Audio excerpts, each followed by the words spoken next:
बिस्मिल्लाहिर्रहमानिर्रहीम। अस्सलाम वालेकुम डियर स्टूडेंट्स, मैं आपका केमिस्ट्री टीचर वजाहत अली। आज हमने चैप्टर 8 से जो टॉपिक डिस्कस करना है that is significance of non metals. हमारे पास जो नॉन मेटल्स होती हैं हमने उनकी सिग्निफिकेंस या फिर इंपॉर्टेंस को डिस्कस करना है। फर्स्ट ऑफ ऑल अगर हम फर्स्ट पार्ट की बात करें, major components of air, ocean and earth crust. हमारे पास जो एटमॉस्फेयर होता है अगर उसकी बात करें, अर्थ क्रस्ट की बात करें, या फिर अगर हम ओशन की बात करें तो उसका जो मेजर कंपोनेंट्स होते हैं वो नॉन मेटल्स होते हैं। फॉर एग्जांपल अगर हम एटमॉस्फेयर या एयर की बात करें, 78% नाइट्रोजन होती है, 21% जो होता है वो उसके अंदर एटमॉस्फेयर या एयर के अंदर ऑक्सीजन मौजूद होती है। तो अब नाइट्रोजन और ऑक्सीजन को अगर कंबाइन परसेंटेज की बात करें, 99% जो एयर की कंपोजिशन है या एटमॉस्फेयर की कंपोजिशन है वो नाइट्रोजन और ऑक्सीजन जो कि दोनों नॉन मेटल्स हैं उसके मिलने से बनती है। इस तरह अगर हम ओशन की बात करें, ओशन के अंदर 86% ऑक्सीजन प्रेजेंट होती है। इसी तरह अगर अर्थ क्रस्ट की बात करें, 47% जो ऑक्सीजन होती है वो मौजूद होती है। इसी तरह अगर एयर की बात करें, 21% ऑक्सीजन एयर के अंदर मौजूद होती है। इस तरह हमने बात की नाइट्रोजन की, 78% नाइट्रोजन जो होती है वो एयर के अंदर मौजूद होती है। तो ये हमने 4 परसेंटेज देखी, ऑक्सीजन की परसेंटेज अर्थ क्रस्ट के अंदर, ओशन के अंदर, एयर के अंदर, नाइट्रोजन की परसेंटेज एयर के अंदर हमने देखी। ये चारों के चारों मोस्ट इंपॉर्टेंट एमसीक्यूज पूछे जा सकते हैं। For example, what is percentage of oxygen in ocean. अगर ओशन के अंदर ऑक्सीजन की परसेंटेज की बात की जाए, 86% ऑक्सीजन जो होती है वो ओशन के अंदर प्रेजेंट होती है। इस तरह अगर अर्थ क्रस्ट की बात की जाए, 47% जो ऑक्सीजन होती है वो अर्थ क्रस्ट के अंदर मौजूद होती है। इस तरह अगर एटमॉस्फेयर या एयर की बात की जाए, 21% ऑक्सीजन मौजूद होती है। फिर हमने नाइट्रोजन की बात की, 78% नाइट्रोजन एटमॉस्फेयर के अंदर या एयर के अंदर मौजूद होती है। इस तरह अगर हम पार्ट ऑफ बॉडी की बात करें, आइदर वो पार्ट ऑफ एनिमल्स की बॉडी का हो, आइदर वो जो पार्ट हो वो प्लांट्स की बॉडी का हो, तो वो भी मोस्टली नॉन मेटल्स का बना हुआ होता है। अगर हम ह्यूमन बॉडी की बात करें, ह्यूमन बॉडी जो होती है वो 28 डिफरेंट एलिमेंट्स के मिलने से बनती है। इन 28 डिफरेंट एलिमेंट्स में से अगर हम जस्ट 4 नॉन मेटल्स की बात करें, वो ह्यूमन बॉडी का 96% पार्ट बनाती है। वो कौन कौन से 4 एलिमेंट्स हैं जो ह्यूमन बॉडी का 96% पार्ट बनाती है?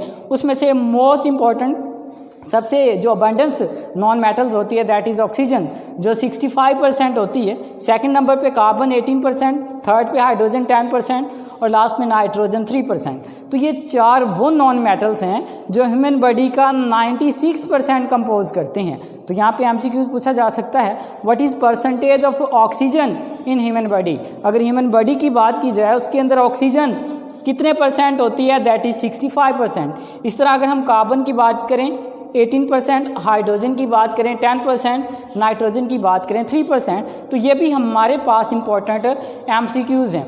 परसेंटेज ऑक्सीजन की ह्यूमन बॉडी के अंदर पूछी जा सकती है, नाइट्रोजन की पूछी जा सकती है, कार्बन और हाइड्रोजन की भी पूछी जा सकती है। नेक्स्ट अगर हम बात करें existence of life, existence of life के अंदर नॉन मेटल्स का क्या रोल है?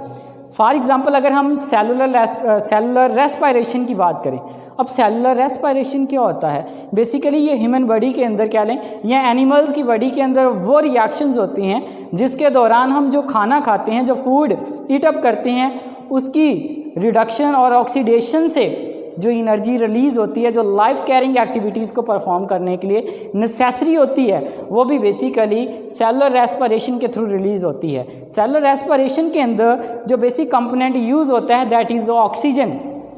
ऑक्सीजन क्या करती है? जो हम फूड खाते हैं, ईटअप करते हैं, उसकी ऑक्सीडेशन के लिए ऑक्सीजन यूज़ होती है।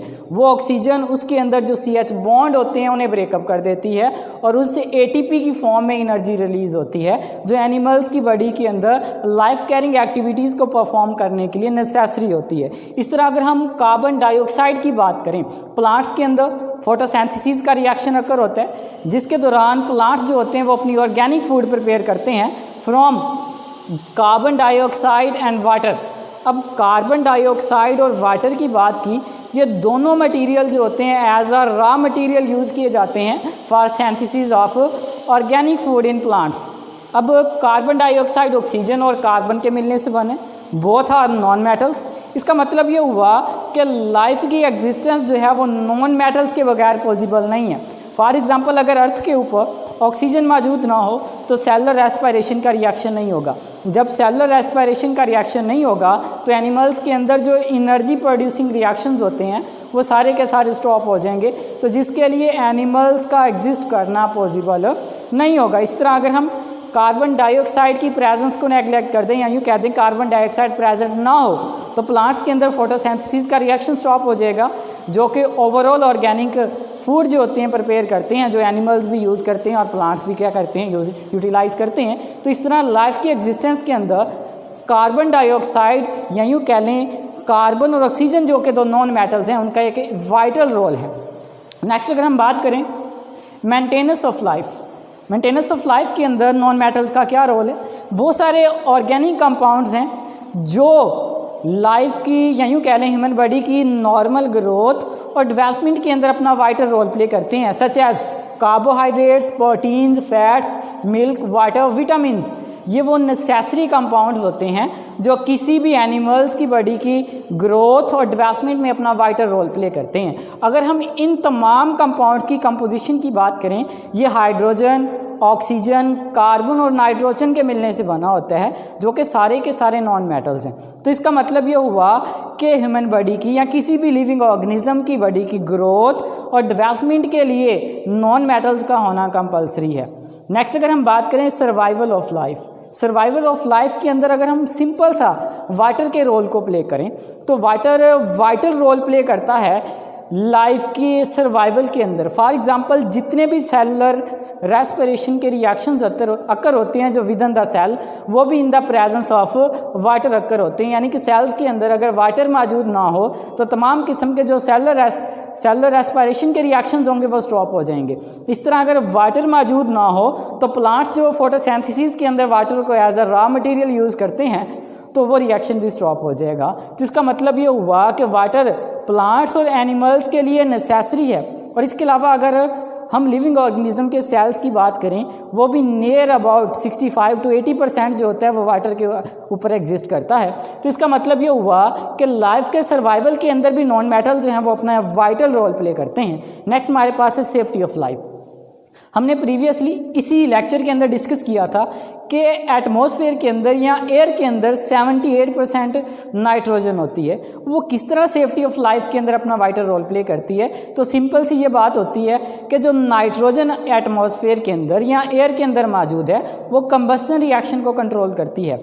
अगर नाइट्रोजन एटमॉस्फेयर के अंदर मौजूद ना होती तो एक सिंगल फ्लेम से पूरी जो यूनिवर्स है वो बर्न अप हो जाती, क्योंकि नाइट्रोजन 78% एटमॉस्फेयर के अंदर प्रेजेंट है। ये कंबस्शन प्रोसेस को या बर्निंग प्रोसेस को कंट्रोल करती है, जिसकी वजह से लाइफ जो है वो सर्वाइव करती है या सेफ रहती है।